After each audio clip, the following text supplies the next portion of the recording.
Bonjour, dans cette présentation vidéo, nous allons voir ensemble le contenu de la Société par action au Québec de Maître Martel. Pour ce faire, nous nous dirigeons dans la section de gauche où se trouve la table des matières. Pour retrouver notre ouvrage de référence, nous cliquons donc sur les petits plus pour faire éclater les différentes sections qui vont nous mener à cet ouvrage de référence. En premier lieu, nous y retrouvons l'index des sujets, ce qui peut être un premier bon réflexe de recherche lorsque vous avez un sujet d'ordre général. Par exemple, ici, je veux consulter l'achat d'actions ou de biens d'une autre société.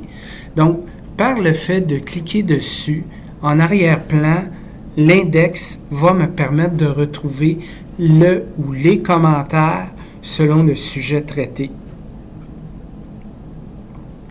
Donc ici, c'est le commentaire 33-148. Donc, nous cliquons sur ce commentaire et nous arrivons au sujet traité à ce moment-là. Je ferme le petit moins pour fermer la section d'index des sujets et j'ouvre ici les commentaires. Les commentaires qui sont basés par chapitre. Donc, par exemple, dans le siège social de la société au chapitre 7, je vais voir le rôle du siège social. Donc, je clique sur le commentaire de Maître Martel et j'arrive ici au rôle du siège social. Alors, ce qu'on peut retrouver dans un commentaire de Maître Martel, ce sont des notes de bas de page, comme ici un lien vers un extrait du Code civil.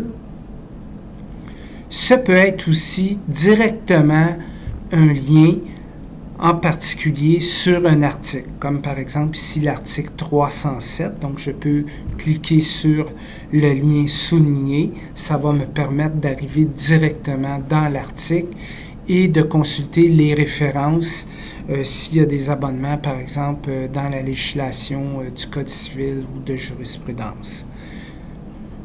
Donc, nous désirons revenir en arrière. Nous cliquons sur le bouton précédent de notre navigateur pour revenir sur nos pas à ce moment-là.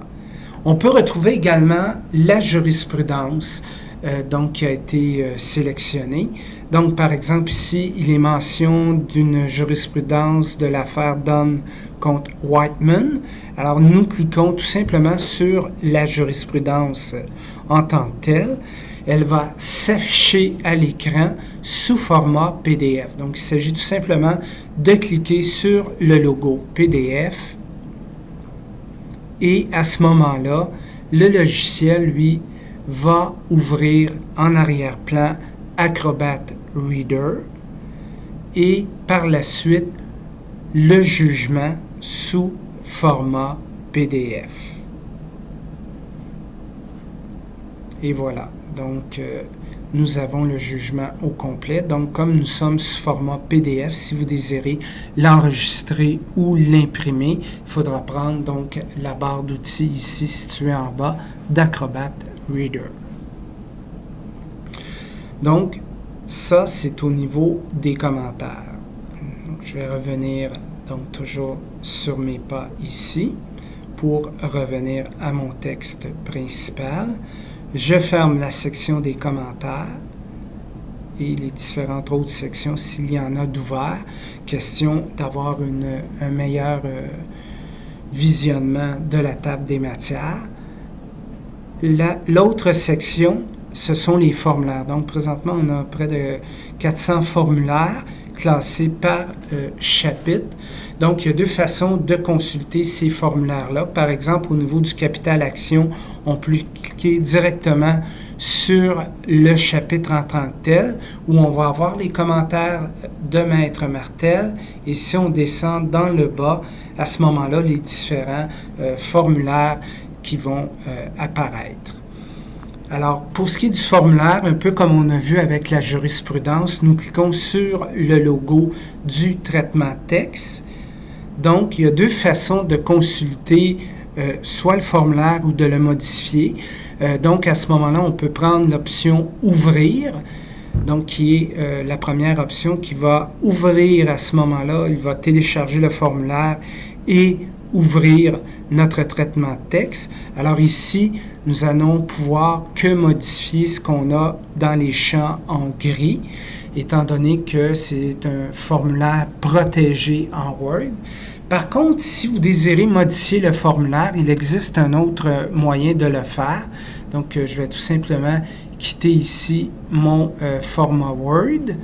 Je vais prendre à nouveau un autre formulaire en cliquant sur le logo du traitement de texte, mais cette fois-ci, je vais faire « Enregistrer sous ». Je peux garder le même nom ou lui en donner un autre. Pour les fins de l'exemple, cette fois-ci, je vais l'enregistrer sur mon bureau et le laisser comme ça. Donc, je vais l'enregistrer tout simplement sur mon bureau. Et par la suite, pour pouvoir modifier ce formulaire-là, donc je vais fermer ma boîte de dialogue, je vais aller dans mon menu Démarrer Windows, sous Accessoires, pour aller chercher WordPad, donc qui est un petit utilitaire qui va me permettre de modifier le formulaire. Donc, sous Accessoires, Windows, vous retrouvez cet utilitaire Word. Donc, à ce moment-là, il s'agit tout simplement d'aller ouvrir à ce moment-là l'endroit où le document est. Donc, il était sur mon bureau. Donc, ici, je vais tout simplement aller le chercher ici. J'ai mon formulaire et là, je peux aller modifier en conséquence, mettre de la couleur ou aller modifier du texte.